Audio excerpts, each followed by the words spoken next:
Thank you so much for coming. Those of you here in our live audience and those who will be viewing this later on YouTube, we welcome you to the first event of this semester of the Center for Politics and the People at Ripon College.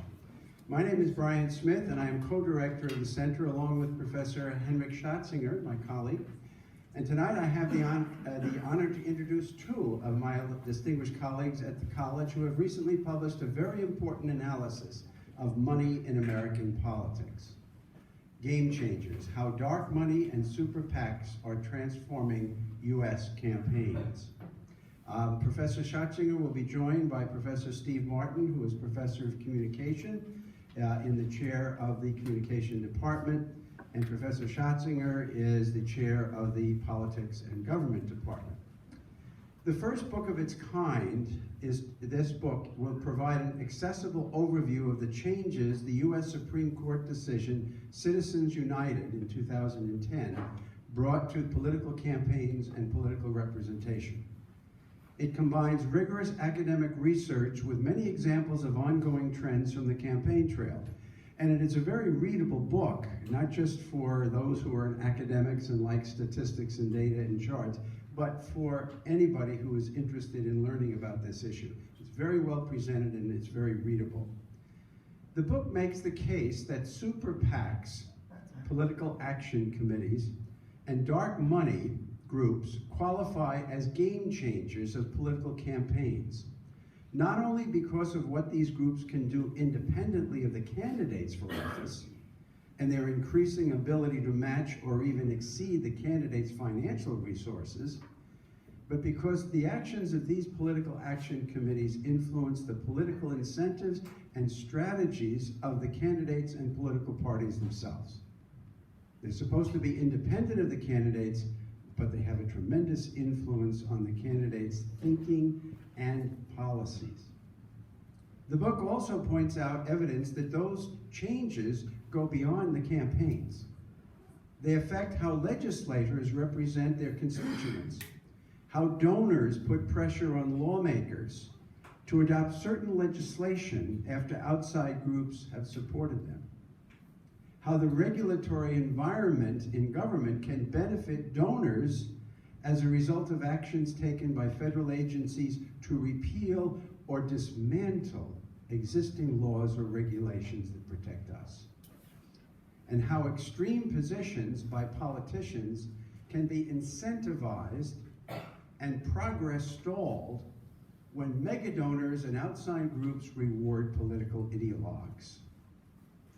After Henrik and Steve have presented the key points in their book, we will hear from Professor James Kruger of the Department of Political Science at the University of Wisconsin-Oshkosh. He will serve as respondent to the book.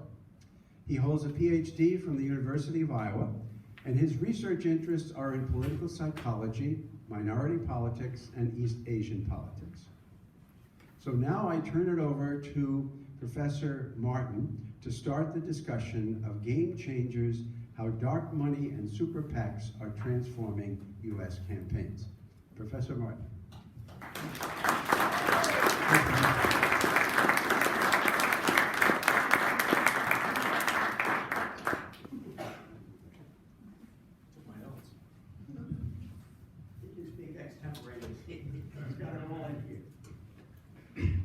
In the 2018 Republican primary in Arizona, a group called Red and Gold ran a series of ads against the Republican frontrunner at the time, Martha McSally. She was clearly going to be the strongest opposition for the Democratic candidate who would be up for election. The group ran a bunch of negative ads against McSally. I do not have the video of them because they quickly disappeared as well, so the ads come and go quite quickly. Primarily focusing on her votes on healthcare in the past. Journalists in Arizona were scrambling to try to figure out who was funding these ads, and they never could figure it out because, as Henrik will probably talk about a little bit, the timing of when they need to disclose their donors is something that they can play around with to avoid it being known who actually is funding the ads. So this is the type of ad campaigns that can happen now as a result of the rulings of Citizens United and SpeechNow.org. So we're going to cover a couple of different areas this evening. The first thing that we'll examine is the legal framework, how the changes of Citizens United have called into question some of these practices. Second, Henrik's going to discuss a bunch of the ways in which these legal changes have substantially changed political campaigns. And then finally, I'll end with a discussion of just a few reform ideas that we can put into place. So really there are four main legal questions underpinning the Citizens United ruling and our general approach and perspective on the role of money in campaigns and how the First Amendment applies in these cases. So we'll think about these as tensions. So these are things that are at odds with one another, and you can have a different perspective on it, but I'll also talk, of course, where the court came down on the particular ruling. So, and there's going to sound pretty familiar to you. The first one is whether or not corporations count as individuals.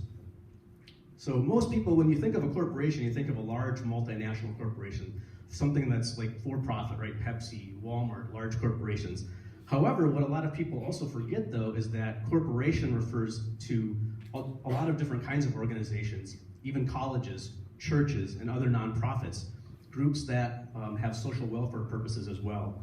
So it might seem easy to just say corporations aren't people and therefore they can't contribute to campaigns, but it's not quite that simple, right? There's different types of organizations that are organized as a corporation.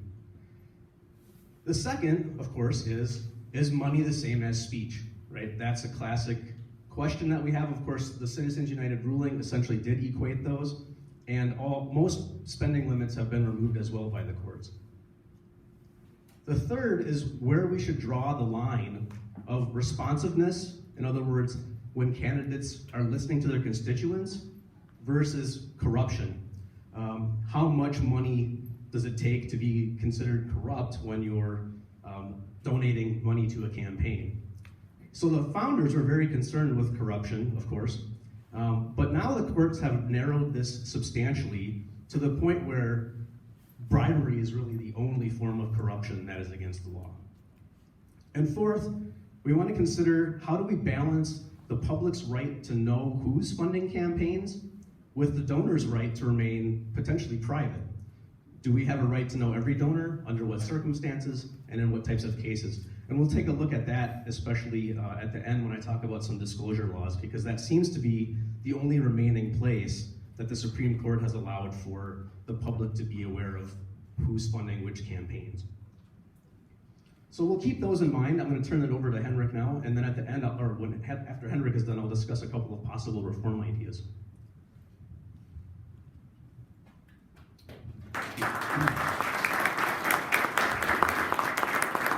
Thank you, Steve, and also thank you all for coming tonight.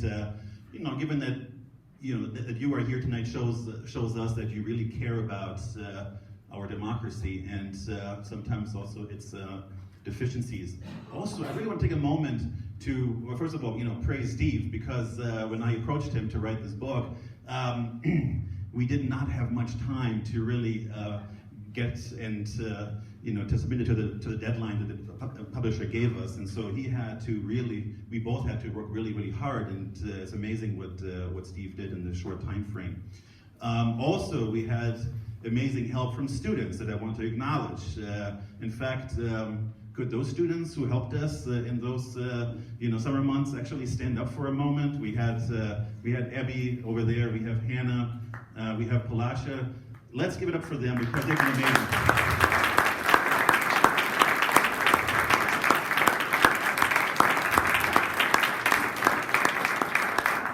I may also point out that I'm currently continuing this kind of research, and because this first book, the publisher was getting nervous about the length of it, and they said, cut a little bit here and there. There is so much we couldn't actually cover that is still highly relevant, and so I'm currently working with three students. In fact, I don't know if, let's see, we have Abby, who are the ones who are currently working with me here. We have there, we have Aaron, we have Abby, and we have Anya here in the front, and they're helping me currently looking at super PACs and dark money groups at the local and state level. That's something that is really understudied, so are the national groups from an academic standpoint, but there is so much going on. In fact, let me make it just a little bit interactive here. Last night, I was looking at numbers that my students have helped collect with me. Those numbers pertain to school board elections. School board elections, this is again not something that we have covered in this book because there was just no room for it.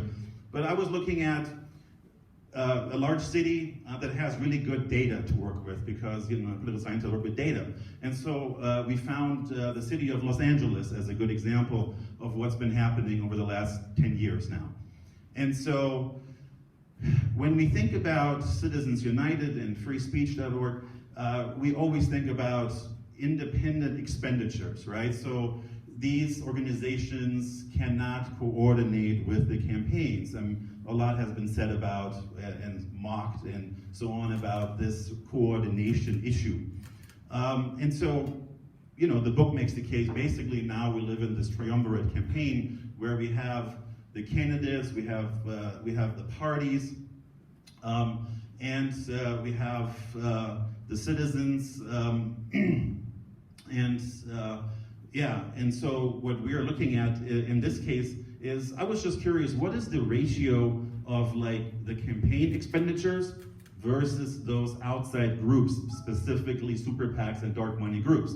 And so we were just looking at the last 10 years in Los Angeles, and just and we put everything for now into the same bucket, open seat races and primaries and general election campaigns and so on. So there is a certain bias in the system. The money really goes to competitive races, right? So it's like, think about sports. It wouldn't make much sense to put too much money into the garbage time, which may be sort of seen as sort of races that are not really competitive. So the money goes there. But then what is that ratio of these outside groups compared to the candidates and their own campaigns? Again, they have to be independent. So we can think about, who in this room thinks that these outside groups, specifically super PACs and dark money groups, make up more than 30% of campaign expenditures in Los Angeles at these races. Just raise your hand, just see what you think. Okay, who thinks it's more than 40%?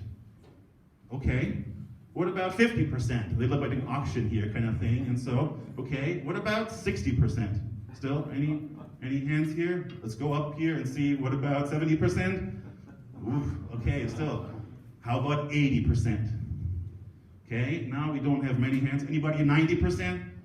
Oh, okay, so we have a few hands over there. So the numbers that we have come up with so far is 81% is being spent by super PACs and dark money group in these school board races, leaving about 19% for the candidates themselves.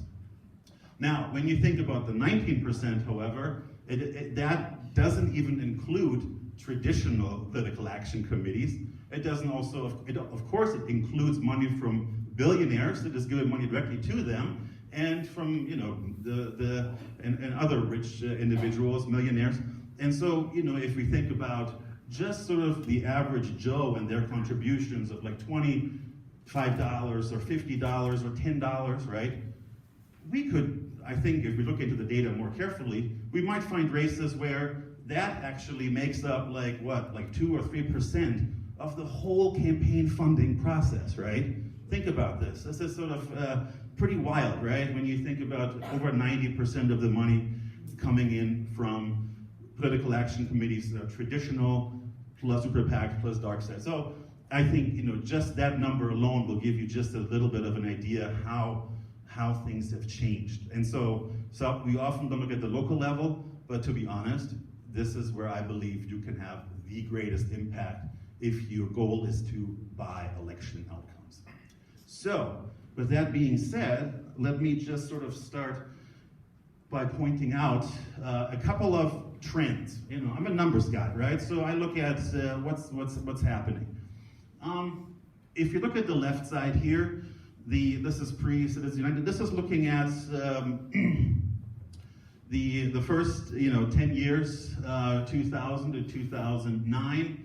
And it's also looking at the 10 years prior to that, where during those previous decades, roughly speaking, outside groups, they already gave some money, but it was about 375 million per decade, right? So if you're looking at the post the internet era, and we're looking at how much money has come in from super PACs and dark money groups, it's about $4.5 billion, right? So just sort of on a decade by decade basis, we can see an 1,100% increase just on that front alone. Maybe just sort of, if you were curious about the breakdown between super PAC money and dark money, and sort of seeing, what is more prevalent, it's pretty easy to say, in fact, because the dark money side is about a little over $1 billion, and the super PAC money is somewhere around, $3.3 billion or so, and so like almost like a 3-to-1 ratio. So super PACs are the bigger players, so to speak, in that game. Now, what about these dark money groups? To be honest, we can talk about this for a very long time in terms of how this actually works. There are two ways money. So what is dark money? Dark money is money that is not being disclosed by the organizations who make expenditures. They don't share legally. They don't have to share who are the donors, right, to the organization. So you can run TV ads and on and on and on, and nobody really knows who the donors are, right? So, but there are two ways these groups spend their money. So first of all, they get the money usually from really large donors, right? And so the biggest trend in terms of finances we have seen is that the money comes from billionaires mostly. That's sort of where, if you think about just 10 individuals in America have given over $1 billion to races in the last 10 years. If you're looking at, actually, I think it's on the next slides where I have a little bit more information about that. So they give the money to a social welfare group, right? So we're looking at the IRS tax code, which is interesting, right? So there's so-called social welfare groups whose primary purpose cannot be political. And that's the question then becomes, what does this mean? And it has been defined that they cannot make more than 50% of their expenditures and spend it on political purposes. Now, these groups like to claim that their purpose is educational in nature. It's not political. It's educational. So, and how do we differentiate that? Well, there is a 1977 Supreme Court decision, and I want to say on like page 58 there is a tiny little footnote, and that footnote has had huge effects to this very day, because that footnote defines what we call express advocacy, and express advocacy has been defined as political expenditures, right? So what does this mean? If you use in your ads, let's say, certain words like vote for and elect, or a name for Congress, there are certain phrases. When you use those, then it becomes political. So what these groups do is they try to avoid these words, right? So make it educational and just inform citizens. So the way it works is that today, about 45% of what these dark money groups do is that they spend themselves. So they get money, and they spend it. The biggest amount is still going to ads these days. But what they have figured out is that, we can actually help super PACs. And the way it works these days is that the majority of money, 55% right now, actually is going to super PACs. Those are the organizations that have to disclose their donors. Super PACs have to disclose their individual donors. But not if the money comes from C4 organizations where there is no disclosure, right? So that they will just say, we received a grant from a 501c4 organization, and nobody knows actually where the money comes from, right? So it's like a system that I think we will see even more money moving from the C4 to the super PACs, who will then make their expenditures. If we are just looking at other impacts of Citizens United, again, I think it's really helpful to think about before and after, right? What has changed? What has changed? So, if we just look at again, this is all about sort of looking at like the 10 years prior and the 10 years after, right? So the top 10 donors, if you look at the overall campaign finance system, with all the other contributions going to races, hard money, sort of cash money, you can see a huge increase in the importance of just the top 10 donors. And of course, we can look at the top 20 and top 100 and so on. And you can see a huge concentration just within the top 100 donors. So that's one big trend, right? I already talked to you a little bit about, dark money. The number that you see here is actually a 2018 number, so it has gone up a little bit, since then, since it's always done by election cycle, and we're still in the 2020 election cycle. But you can see a big, increase here as well. And then, what about congressional races where we see that these outside organizations spend more than the candidates? 15 races prior, 126 races, including 2018. But those 126 races are really important because we can see the majorities in Congress are often fragile kind of thing, and that money goes to the most contested, the top races, so to speak, in the country. And so from that standpoint, a lot has changed. Just to, I will not bombard you with more numbers for now, but just a few more, if you don't mind. So presidential election campaigns, how much, how much of the overall expenditures came from independent expenditures? If you look at 2008, for example, about 10% of the money of the whole election race came from outside organizations. If you're looking at 2016, 34%. Nobody should be surprised if this number reaches could be 50% or so this year. That's how fast the trends are changing. In fact, Trump Super PAC, he only has one official one. There are lots of other Super PACs that he has himself disassociated from. But his Super PAC, that one PAC alone that aims to raise and spend $300 million this year, which could be about, if you think about $1 billion or so operation, could be about 30%. The race may be more expensive, and they may raise $400 or $500 million this year alone. Now, look at this next number. Really big differences, right? These are 2018 races. This is just looking at the most. This is a 2016 number here, but the 2018 were very similar, right? So you're looking at, the 2000s. In 2000, overall, only 6% of campaign expenditures came from independent expenditures. If you're looking at 2016, 62%. Again, candidates and their campaigns spending less than these outside groups. And then lastly, if we're just looking at the 2018 House races, those races where a challenger actually beat the incumbent. That is the hardest thing to do, right? I mean, we all know this thing called incumbency advantage. Beating an incumbent is hard, and of course there are other variables that have made it even harder. Something like gerrymandering, which I'm sure many of you have heard of and are very familiar with, right? So, but for us as scientists, it's more interesting to see sort of, what does it take? And so what you see here is a certain, dependency, I want to say, almost for challengers to really have powerful super PACs step up and win that race.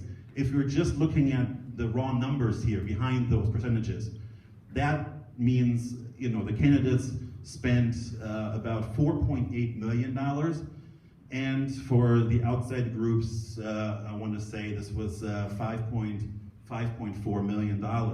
So this very day, to beat an incumbent, you have, the people who did it in 2018 spent over $10 million. Those numbers are just sort of wild if you think about it, where it was 10 or 15 years ago. And, one more thing about donors. In 2010 to 2018, you can see here, I mentioned 11 individuals over $1 billion. 25 individuals actually make up 50% of the total super PAC contributions. And if you're just looking at an average or so, how much, an average contribution to super PAC is over $100,000. In other cases, we have found averages at house races or so of $170,000 average contribution. It's hard, yes, we can all raise money at $20 increments here, but we can kind of see how the playing field has changed. Let's see if I have anything else here. Oh, I have something real quick on the issue of coordination, right? So super PACs and dark money groups cannot coordinate, and so we have, I think, some interesting stories in the book in terms of how this is.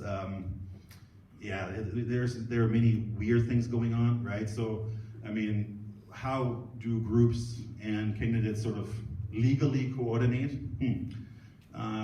Very common is to have sort of ad buy coordinations. You look at you have to tell the TV the corporations when you buy these ads. The super PACs will see which one are the holds. They will plug the holds, right? Or when several groups support this candidate, they will all come together and plug all these holds to kind of buy those time slots. Earlier, you mentioned a different way for super PACs to possibly coordinate. Playing the delay game is very common for presidential candidates. They wait very long until they announce the candidacy, but they set everything up so that basically super PAC knows exactly. They have all the scenarios run through, and so they can basically, you can coordinate as long as you want, as long as you haven't declared and turned in your official paperwork, right? So that happens prior to that. Coordination, again, has so many different ways. There's only a 4 months cooling off period between staff moving between super PACs and candidates kind of thing, campaigns, right? So that isn't very long, and candidates move them in and out between super PACs and candidates. Candidates and super PACs can have the same lawyers. They can appear at the same super PAC fundraisers. The only thing candidates cannot do is to actually ask for money. They can send a surrogate or somebody else to ask for money, but they themselves, that would be coordination if they were to themselves ask for the money. And then, we've been talking about Carly Fiorina, 2015, she kind of pushed the envelope really well in terms of coordination. She made her full campaign schedule public in all detail, basically, and the only purpose behind it is so that the super PAC can see where they're going to set up campaign events, where are they going to register voters on, and so on, right? So you had a total parallel campaign. And for her, the big issue was that the super PAC had a lot more money than she had, right? So she found all kinds of creative ways to basically, let them take the lead in this process. And so, yeah, I will leave it at that. In fact, let's see if this works here. This is the last example I will give. This is so-called B-roll. I don't know if we have to, press here. Pretty silent, huh? And there's a purpose behind it, because this is what, in this case, Mitch McConnell uploaded on purpose. The silence is not a mistake. It's by design. So we have lots of footage. If you go to YouTube these days and look for candidates and look at what they're putting out there, the one who takes the cake is Ted Cruz in 2015. He put up 15 hours of him kissing babies, shaking hands of material, right? So, if you are a staffer and you have to watch 15 hours of material like this, maybe we should have a $50 minimum wage. I think it's pretty daunting task to go through this stuff, right? But the only purpose of this material is this B-roll is that super PACs and dark money groups pick it up and they use it for their own purposes, right? And of course you go to other candidates, they put great music behind it and so on, but there's a tension. This is how you not coordinate, right? Officially. So, I don't want to take up too much time here. I do want to say just a few things. You might ask, what about political parties in this whole process? How have they been dealing with this phenomenon of super PACs? Well, I would say in two different ways. At the congressional level, and this is often not discussed in the media because maybe it's a little bit less exciting. If you look at the 4 largest super PACs in this country in the 2018 election cycle, and it will be in the same 2020 as well, the largest super PACs are actually unofficial party super PACs. So the parties initially were like stumped, and they were like stunned, and they were like, oh, now we have all these interest groups out there, and they're shutting us out. What are we gonna do? Oh, we can create our own super PACs. And so if you look at these 4, each party has 2 committees, for House and Senate, and they are raising hundreds and hundreds of millions of dollars, right? I mean, we had Karl Rove here, Crossroads GPS, kind of was popular, got a bad rep. What happens? He says, let's get rid of it, and now we have One Nation. And One Nation is doing the same thing, and his group is giving lots of money to these super PACs here, which are closely tied to the party leadership, and then they chose the races of where the money is going. So the parties become pretty smart and says, we're gonna play the same game that you guys are playing, your dark money and other super PACs out there. And we're playing it very well. Now, in presidential races, there is actually an interesting story. If you think about Mike Bloomberg, he has lots of money, as we know, and is not shy to spend it. And he has said, if you look at, by the way, the last election spending reports, so far, he has spent $464 million out of his own pocket on his own race. But he also said, I think 2 months ago, said we need to have an official party super PAC that is basically an anti-Bernie Sanders super PAC. And guess who's going to fund it? I'm going to fund a big chunk of it, and let's find some other establishment figures in the party and create an unofficial super PAC and kind of push down Sanders. Hasn't worked out, unfortunately for him. There has been some resistance to make it more of an official campaign against against Sanders. So now he's doing it by himself. And of course, they have this little driver out of control is because it isn't just the only reason, but basically what you can see is sort of what's going on with Trump and Sanders. The parties have a hard time to control the process, right? Because it's like kind of a little bit Wild West these days. And so that's sort of where I came up with this little image here. It is to show that the parties don't have quite the same degree of control. And lastly, I don't want to take that much time, but just sort of 2 things, right? I think you guys came here also because you care about what does it do to democracy, right? What does it do to our constitutional republic? And so I want to address that question. And to be honest, of course, you can get, these are all bullet points I cannot really discuss in great depth, otherwise we'd be sitting here for hours. But I mean, if you think about the cycle of negativity, almost all of these ads are negative, over 90%. That makes it hard for candidates to control the message, right? So we see candidates struggling to really get out their own message that they want to get out. It has to be often reactive. Right? It's often like you need to respond to these ads. And so they want to be in control of themselves, but now they have to respond to all the negativity that's out there. Donors more of the control group spending. That's, when you give it to the money to the candidate or the party or whoever, it's harder for you to really be in charge of what's going to happen with that money.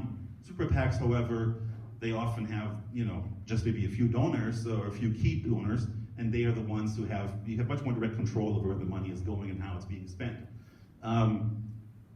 We have some research out there that really shows a bias in the system that super PACs primarily give to incumbents. Incumbents are really desperate for lots of cash because they are really worried about last-minute attacks, both in terms of flyers, mailings, ads, and so on. So they would basically want to have some kind of insurance that if this happens, they can use the super PAC money to run and respond to it very quickly. Because with hard money, this is cash contributions, a couple of $1,000 per donor, it doesn't do the trick. Or even if you think we're like $100 or $50 from donors, it doesn't do the trick. So it helps them to respond.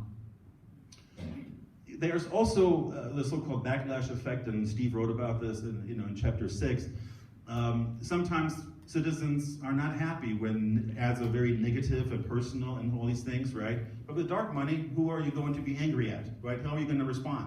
Well, I mean, where can this backlash effect come into? It really can, because we don't know who's behind it. Of course, we have seen more fundraising. I told you, there used to be a time not too long ago where if you, as a challenger, raised like $1 million or $2 million, you were highly competitive in many congressional races. I told you about the $10 million now, so a huge increase and even I want to say like 8 years ago or so, the parties put out suggestions for each member of Congress how long they should be raising money each day, and the parties suggest about 4 hours of call time every single day to raise money on an average day. And so you can see how much pressure there is.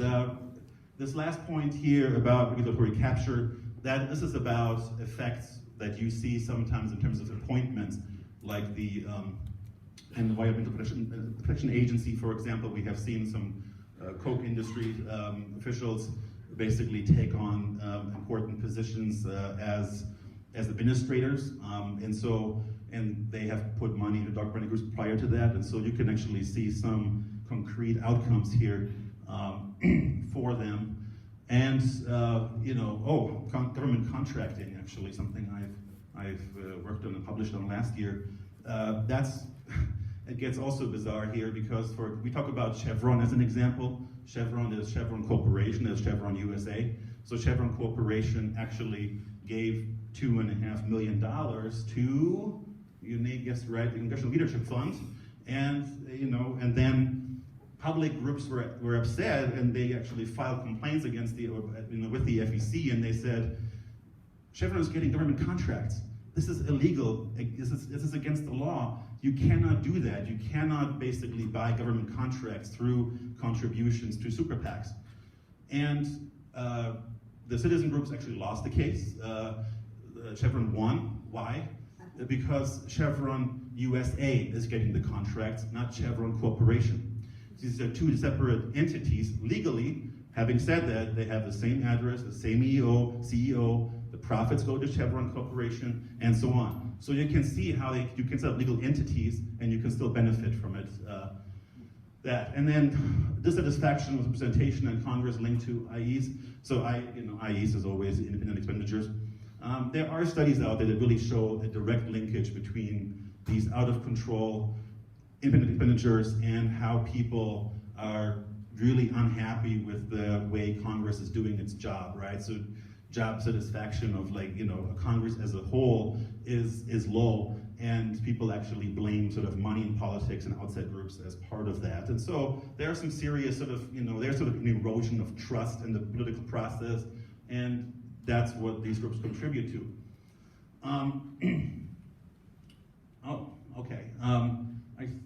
So let me just see one more time here. I will just mention one thing here, and that is, legislation. I just have a few quotes here, right? In the book we talk about the Tax Cuts and Jobs Act, the Trump tax cuts. And there are some interesting quotes from politicians in terms of what they said prior to passage of the Trump tax cuts.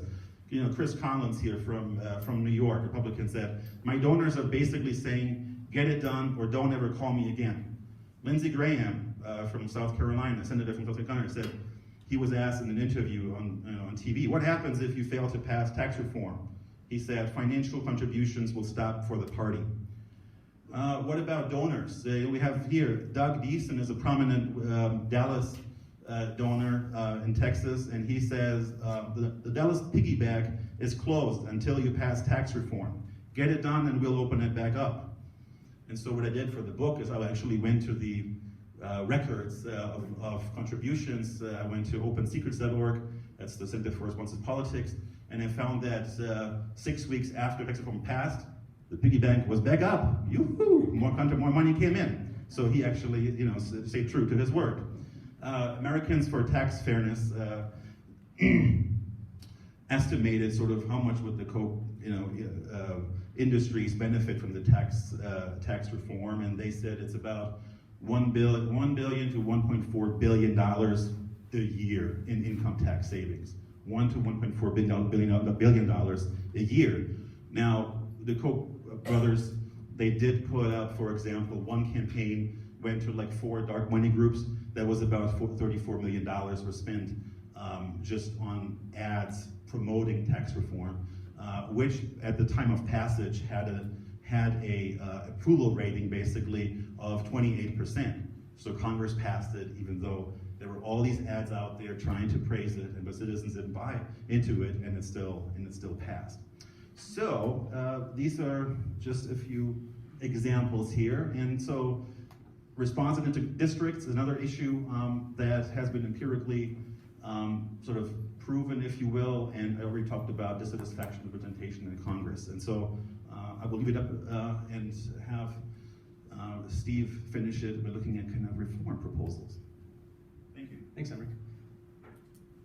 So if the concern is to get rid of the influence, or at least lessen the influence of money in politics, what can we do about it? Most people want to do this, but that's the reality. It's not going to happen. Not anytime soon, not within the next few decades, most likely, with the current makeup of the Supreme Court. But there's ways around what Citizens United has opened up as well. And I'm just going to talk about a couple of those because we don't have time to do all of them. One of our reviewers on the back cover of the book wrote that we had a sober assessment of reform ideas. I kind of appreciated that review. And the reason that the reviewer said that was because we were trying to find things that can be done that would not automatically trigger a legal challenge and probably get overturned in the Supreme Court again. So we had a couple of different reform ideas for that. I'm only going to talk about two of those. The first one is super PAC insurance, which I think is a really fascinating idea, and it's a free market solution, and it's privately contracted among individuals, so the Supreme Court would really, at least technically, have no say over it. And it really works like any other insurance policy would work. So let's say Henrik and I are running campaigns against one another, and I take out an insurance policy that says, if a super PAC that's supporting Henrik spends money on me to defeat me, my super PAC insurance pays out at least as much, if not more, depending on how the policy was written. That would then put money in my bank account to produce ads against Henrik, and vice versa. So, and they could even be the same exact insurance company that we're taking out the policies on here. So the idea is one of mutually assured destruction. So it's sort of an escalating warfare, right? If a super PAC helps me, what they're actually doing is helping the other person even more. And so the idea behind it is very similar to the Cold War doctrine of mutually assured destruction. And there's a lot of different ways that this could work. I'm not going to get bogged down in details here, but a person like Tom Steyer, who has given to a lot of candidates to get money out of politics, for example, might invest in these super PAC insurance companies to put up the initial capital, and then all of us could invest in it too, just like it's any other corporation. The second idea is pertaining to disclosure. So the Supreme Court, in its Citizens United ruling, actually said that never before the ruling has there been such a robust disclosure system created. I don't know if they were being dishonest on purpose, or if they just didn't really understand the loopholes that were being created so that dark money could be contributed and we wouldn't know who was donating to campaigns. But one possible idea would be that no matter what if it's an electioneering ad, if it's an ad that's in favor of or opposed to a particular candidate, that the public has a right to know at least this much information. And this is purposely modeled after something that's pretty familiar to all of us, the labels that are on our food. And so it's a democracy facts label instead of a nutrition label. And you'd get some useful information on there so that a voter could say, who's behind this ad? Can I trust the ad? Is it one person contributing almost all of the money? And so that's why there's a top 5%. There's how many supporters does it have? In some cases, there are groups out there that really are just one individual giving all of the money for that. So you'd be able to see that right away. Is this really a grassroots movement? Or is it 10 really wealthy people that are doing this? And so you can see by the number of contributors how grassroots it truly is, how bottom up is it really. So those are just a couple of ideas. We talk about a lot of other ideas in the final chapter of the book, but we're running out of time tonight, so we won't be able to do that. And we'll turn it over to James.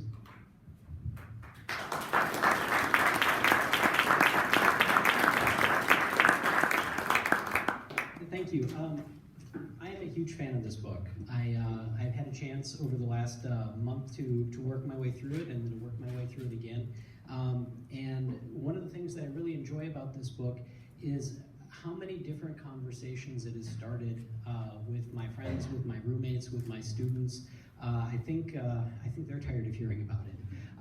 But on the way up today, I was thinking a bit about when I sort of came of age in politics. It was in the late 1990s. So I went to UW La Crosse originally, and I worked for Congressman Ron Kind at the time. And I had my first graduate class in campaigns and elections in 2001. And all of us at that time could not stop talking about soft money. Right? Soft money was the hobgoblin in the room, and the idea was there are hard money limits, but if you want to get around those hard money limits, what you do is you give money to national partisan organizations that can then use that money for party building activities. And this was perceived as the biggest threat to our democracy in the late 90s. And we're living in a very different world now. But in particular, what that action in the 90s talked about is something that we still see today. And that is a certain ethic focused on rule bending and rule breaking for electoral advantage. I started teaching campaigns and elections at UW Oshkosh in 2010. I taught it in 10 and 12 and 14 and in 16. And in all 4 of those years, the story became, let's talk about Citizens United, and let's understand how this shift from soft money to unrestricted and dark money has significantly changed the campaign environment while the ethic is still there. I think the book is really aptly named Game Changers. The idea of a significant change in 2010 has reordered the balance between candidates, between parties, between interest groups, and between donors. In other words, all of the same actors are still present in our system, but we see that the relationships between each of these actors and the relative power that each of these different actors have has shifted as a result of the changes of rules that we end up getting in 2010. So, by way of introduction to the book and to my thoughts on it, let me say this about political science as a discipline. We're really quite good at explanation, and we are incredibly bad at accessibility, at sharing our insights with the rest of the world.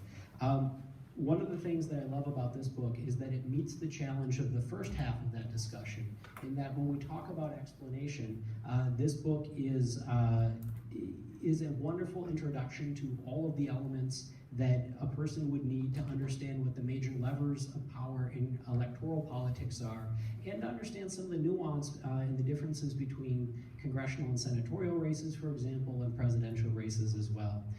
Where it really fails to be political science, then, is that it's something that anyone can pick up and understand quite readily. So there's a huge advantage there.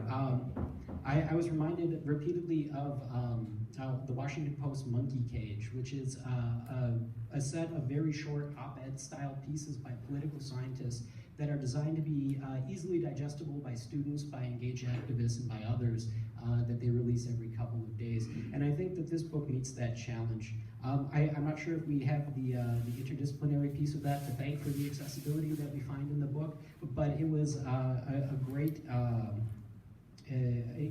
relief to me that we didn't get bogged down in the details beyond some initial explanation of what each of the moving parts were, and then moving quickly into an understanding what the illustrations of many of the classic cases are here, and understanding how exactly our campaign environment has changed. The overall framing, talking about this notion of the triumvirate era of politics and elections, has been incredibly helpful. But among the major contributions that we find in this book, I would have to put my money on Chapter 3. Chapter 3 does a phenomenal job of defining who mega donors are in a way that, well, number one, we know is incredibly hard to do. These are folks who don't want to be known in the first place. So being able to follow the money, being able to identify the individuals is something that's incredibly difficult. But in all of the books that I have read on this topic, this is the first attempt to try and give us a real demographic sense of who these folks are and what their interests are and what their motivations for getting involved in politics are. There are a couple of great books on other topics that do this, looking at who, say, Tea Party members are and other things. And I think that trend in terms of trying to put a face on who the people intimately involved in politics are is something that is incredibly valuable to all of us here in the audience. I do have some other thoughts about where we would go. I appreciate Steve's comment from the reviewer that the comments were a sober set of recommendations, right? I prefer to think of them as clear-eyed yet actionable. And really what I mean by that is, it is easy for us to say that we would love to live in a different environment, or we would love to go back even to a previous environment, no matter how imperfect that environment may have been. But to spend our time thinking about how we can adapt in the current environment to address the underlying ethic that people have with our donors is really a way forward that can be fruitful for all of us. And it's something that can be mobilizing to all of us. And so I would love to see a greater interest in our politics in moving in the direction of one of the 6 ideas that they had. You heard about 2 of them here. I encourage you all, if you haven't, to get a copy of the book, and you can read about the 4 others that are also useful there. A couple thoughts. I like thinking in terms of longevity, and I think, well, number one, I think I'm going to adopt this book for my senior capstone next semester, so I'm excited for that already. But I'm already thinking about another edition, and I'm thinking selfishly here in that I don't get to teach our campaign and elections course until at least 2022. But with that in mind, I would say there are a couple things that that could prove fruitful if the publishers are willing to devote a little bit more space to this book. In particular, I think you'll find that when you read, I think it's chapter 4 or 5 on congressional elections, you find some countervailing trends going on there between what's happening with House elections and what's happening with Senate elections. And it could just be that the story is that there's so much more focus on Senate elections, and that's why there's so much more of this money in Senate elections. But the ratios to me were startling, and so I would love to hear a little bit more about what those differences between the different levels of legislative offices are. And as a side note for the project now, I'd love to hear more about the state and local aspect of this too. I wonder if we could bring in a little bit of that. A final thought in terms of where we might go from here. I'm really interested in the idea of communication between actors at different levels. So communication between candidates and the public, communication between candidates, between parties, and between those outside interest groups, communication between candidates and donors, and trying to understand how exactly all of these conversations, most of which we're not privy to, end up changing public perceptions of what our electoral system looks like. You heard in the introduction that public opinion is really my bailiwick, what I keep returning to. And so I would say, I wonder if there's a little more room to expand on that notion of advertising and get a sense of how that advertising, how public perceptions of money have really influenced the way we think about our politics. Okay, that was short and sweet, but I want to make sure that we still have time. I know we want to get some questions and some feedback from the audience, so thank you, and I'll turn it back over to you.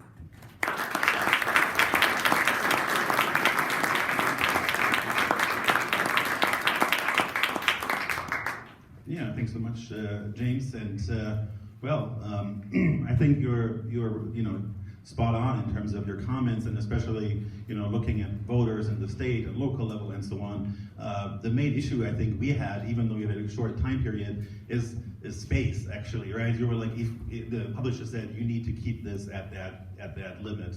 So now I really want to open up to any questions you may have, and we're happy to answer them. So feel free to ask anything you would be interested in, or just make a comment if you want to make a comment. So who has questions? I saw Leah right away. Yeah. Okay. So you were saying that the dark money and the super PACs money, it puts pressure for legislature to be had, for certain legislators to be had. Is that why Citizens United is not likely to be overturned, because there is no money behind that idea, or because there's no pressure? It's not going to benefit the people in charge of passing the legislation? Yeah. So the question is, the money. I guess I'm not quite getting the question, but I would. The reason. Why were you saying that it's not going to happen? Because the Supreme Court is not going to overturn Citizens United. It's really just an ideological reasoning. So the rationale behind it is what I went through in the beginning with those 4 tensions, and this particular Supreme Court is even more conservative about those particular topics than the court that ruled in favor of Citizens United in the first place. The only remaining legal realm really is disclosure. That even in that ruling, the majority opinion clearly stated that this is going to create this really, they kind of were praising it as actually an achievement that there will be more transparency in politics and the political campaign process. And of course that's not what happened.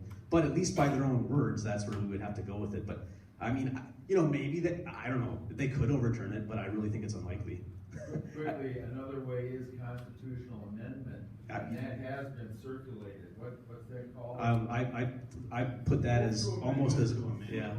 I put that as almost unlikely as, if not. In fact, there've been 9 versions of the Disclose Act, which essentially just would require disclosure, and those have all been killed in the Senate. So we can't even get through Congress a bill that would require no more dark money, basically, is what this would say, and that's not even getting passed through Congress. So I find an amendment to be just about as unlikely as overturning Citizens United, to be really honest. And that's why we went with 6 ideas that would hopefully stand up in the current legal system.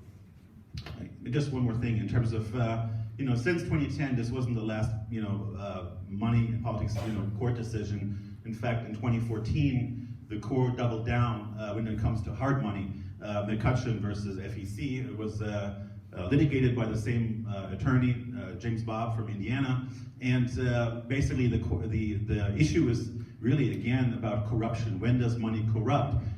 Because we used to have like a biannual aggregate contribution limit in terms of how much money you could give in total to members of Congress, which was roughly $123,000. And so, Jim Bobb made the case that, look, that is kind of an arbitrary cutoff. Why do we have that limit in place there? You should not, why could you give to 35 members, but once you give to the 36th member of Congress, then you were corrupting the process. So actually McCutcheon was a 5-4 decision, also removed that limit. So if you wanted to give and maximize your hard money contributions to any candidate, challenger, incumbent, running for Congress, you could give up to $3.6 million in cash straight to these candidates, right? So basically the court has moved for years, even prior to the end, in that direction, and that makes it even harder to overturn the decision.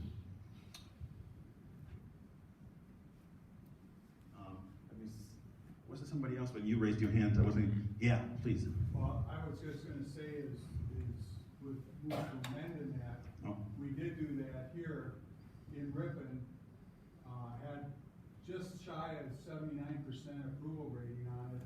When I talked to our representatives, Luther Olson and Joan Balwick, they basically said, we don't agree with it, never went anywhere.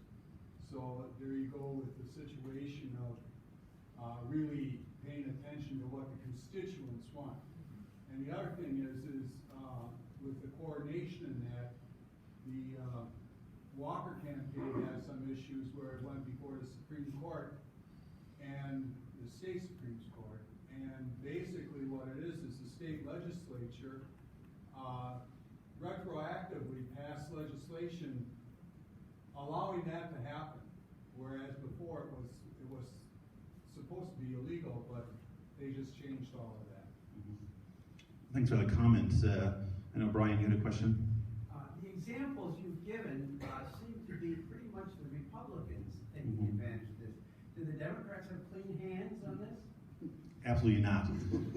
In fact, in 2018, it was Democrats who took over in terms of being the major players, right? So we actually really make a hard case, and you didn't say anything about partisanship, right?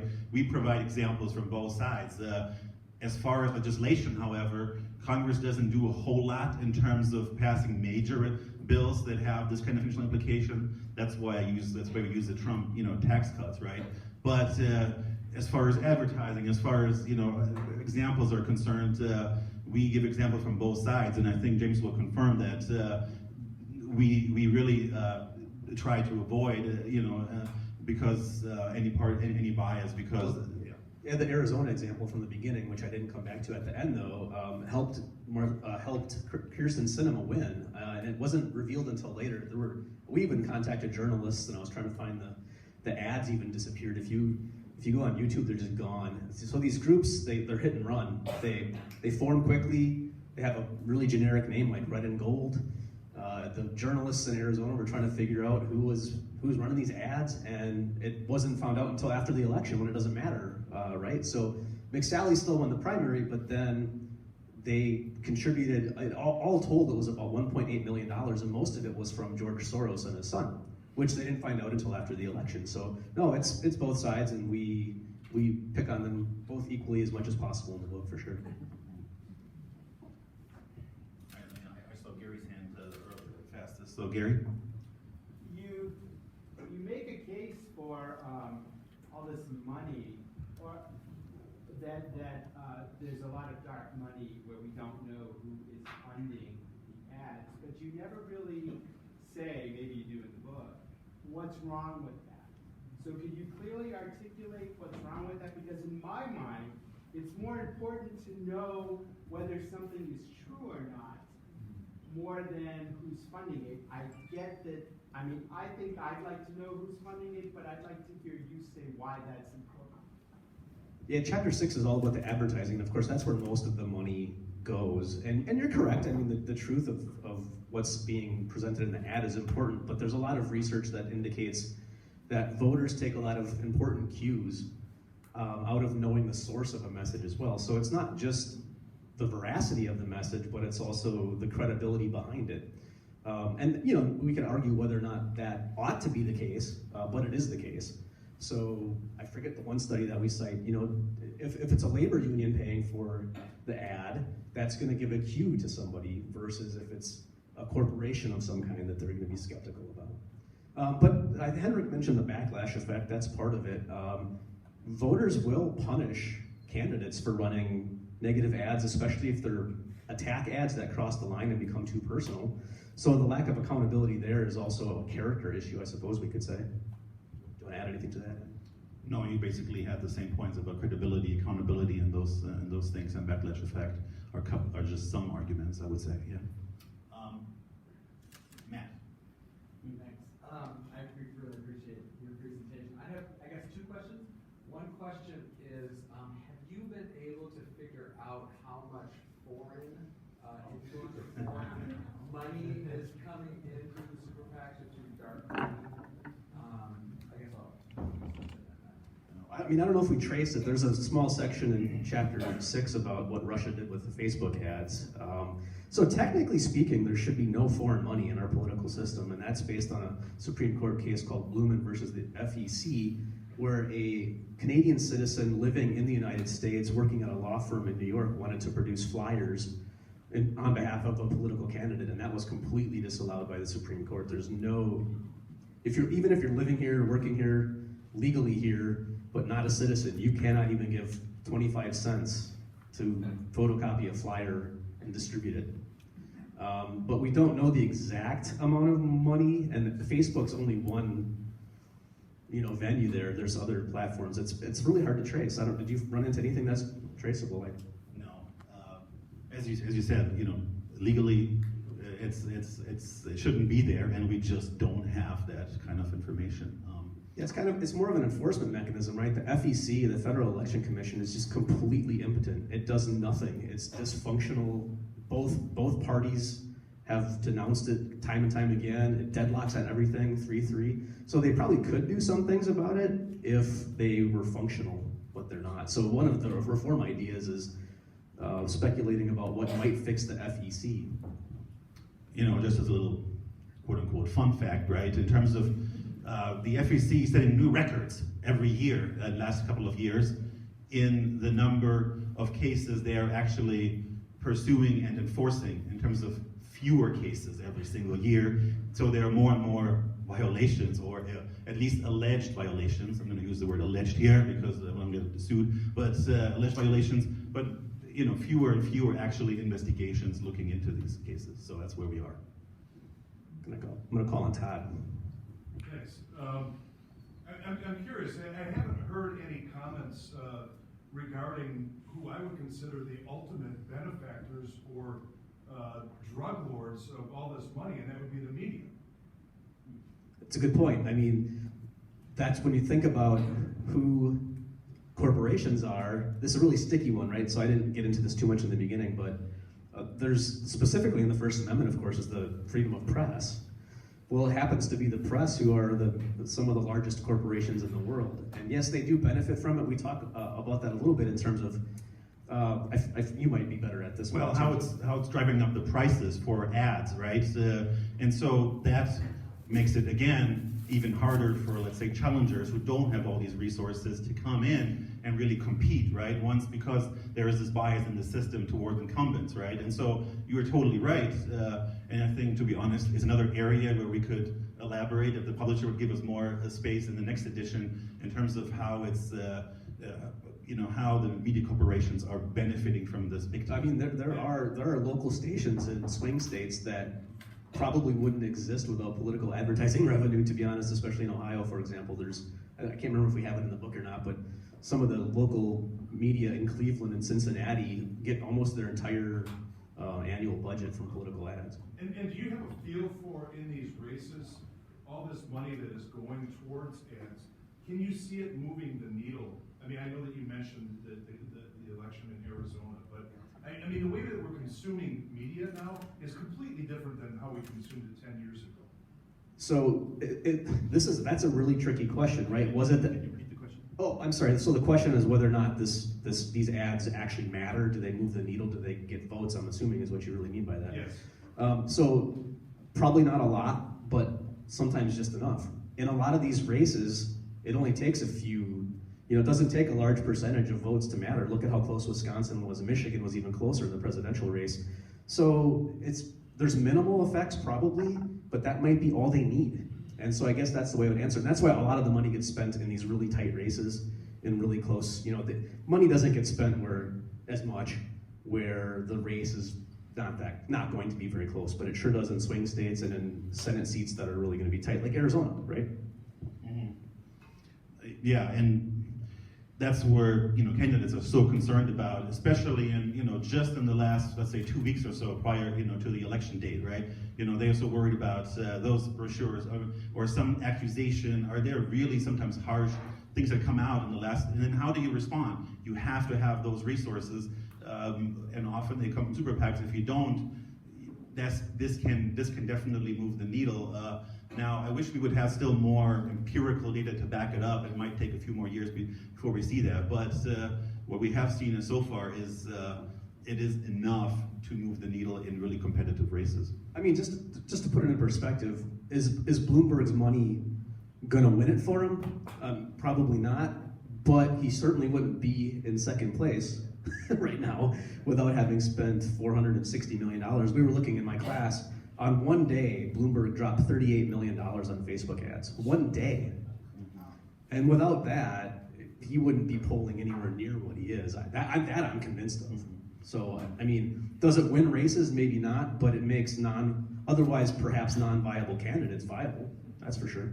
And money does more than just ads, right? So like Bloomberg is a good example of somebody who is actually actively or has poached other candidates' campaigns, and he's basically doubled the salary of field workers, plus he's guaranteeing salary payment through November and offering other perks, right? So, wow, that's actually a really powerful way to also influence the process as well. Malcolm?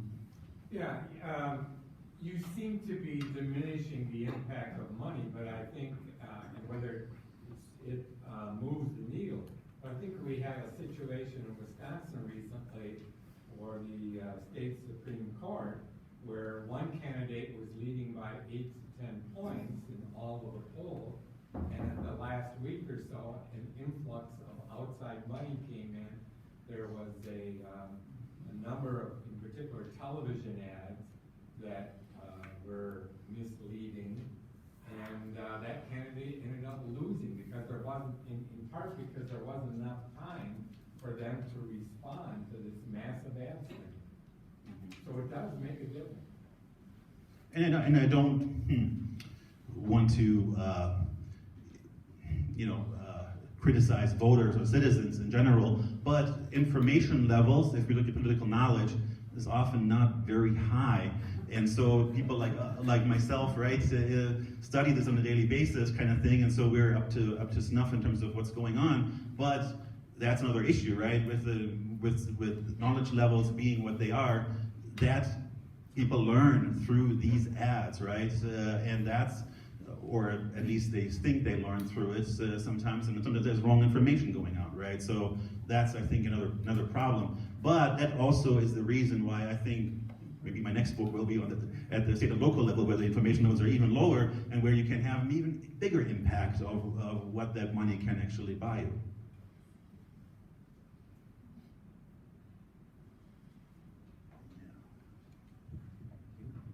Thank you. I'd like to make a statement in support of Citizens United. Sure.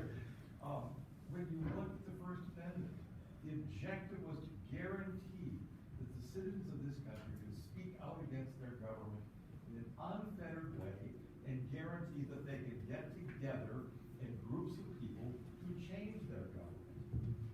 The founders, brilliant men they were, wanted to guarantee that the citizens would not be oppressed by their government. So they created this mechanism through which people could speak out and organize. So, in reference to Citizens United, I don't know why the use of the word corporation becomes central to it. Rather, why isn't the term peacefully organized to speak out a proper configuration of language to describe what is happening with the First Amendment there?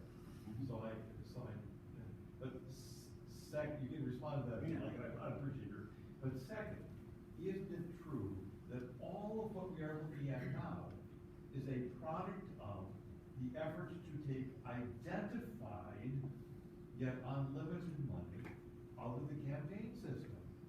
For a long, when Richard Nixon ran for president back in whatever, he had, I think, one or two very large donors that were financing his campaign. And people got all upset about all this money going in an identified manner. People knew who they were. And in an effort to get rid of that money, we now have this. Please.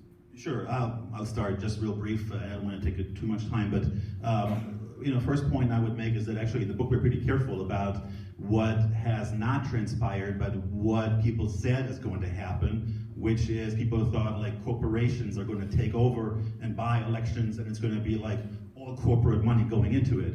And so we are actually very careful about sort of debunking this myth here and talking about organizations, classic interest groups taking advantage of that. And in fact, I talk about the ability to redress grievances to government is sort of a core constitutional foundation, and that's we don't want to diminish, right? And so maybe just as one more sort of number to think about or to reflect on, if you think about influence, elections are just one way, and in fact, if you just kind of compare generally speaking election contributions and you compare it to lobbying expenditures, lobbying going into policy changes, right?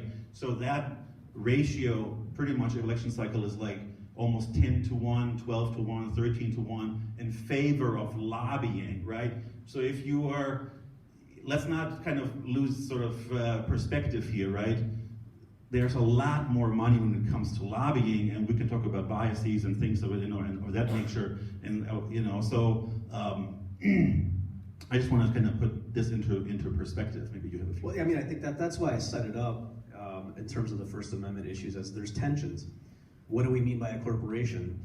And most people think of one particular type of corporation, but there's many different ways to think about that. The second is money really the same as speech? And you can have your own perspective on that, and that's how we set it up, because we're not trying to tell anybody what to think. We just want them to have the perspective there. I mean, a lot of people would, there's two arguments there. No, it's not the same, or, well, yeah, that's how you are heard. And so the question then becomes, in the large marketplace of ideas, which is of course a favorite Supreme Court metaphor for the First Amendment, then the question is, do we all have equal access to that marketplace of ideas? And should a billionaire be able to have a speaker so powerful that it drowns out the voices of a million other people? I think that those are the questions too. So that's how we try to set the book up. But you can decide either way. I mean, I'm not telling anybody which position to take. But Go back to my second point about how, I mean, weren't all the changes designed to take money out of politics that was identified? We knew where it was coming from. And now we have this. correct. And that's one of the reform ideas, is to significantly increase the hard money limits. Because campaigns are so much more expensive now, but at least we would know. And that's exactly right. And there would have to be better recording and disclosure systems, because right now the way that the data is recorded is kind of meaningless to most people. You can, for occupation, for example, you can put on the form retired. People want to know what industries are supporting what candidates, so that kind of goes back to a question from before as well. Yeah, and you're right, you're correct. And the court clearly said, we're making this decision in 2010 under the assumption that there will be a great level of transparency and disclosure of who actually gives the money. They thought it's important to know at least that you and I have a chance to figure out where the money is coming from. That's all they said, right? And so we talked about the dark money path, and that actually hasn't transpired the way they envisioned it. Yeah, the exact words of Kennedy were, a campaign system that combines independent corporate expenditures with effective disclosure has not existed before today. Those were his exact words in the majority's room. Because of our time, I think we have to stop here.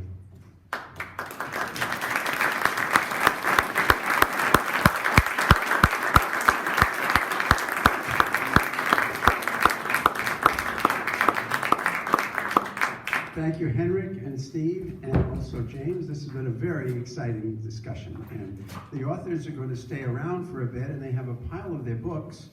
If you're interested in buying a copy and also getting a signed copy, they will be here for a particular time, for a few minutes. You also have in front of you these little pieces of paper that give you, you can put this right into your cell phones, right? And then you can follow the events of the center and get all of the announcements of upcoming events. Our next event will be on Thursday night, March 12th at 6:30 in Little Theater. And the title of the panel is Immigration Crisis, Lives at Risk at Our Southern Border. And we will be co-sponsoring this event with the Hispanic Students Organization La Unida. And the panelists who will be discussing the issue will have been people who have had direct experience with migrants at our border and what's happening right now. So we thank you for coming, and we hope you come to our next event. Have a good evening.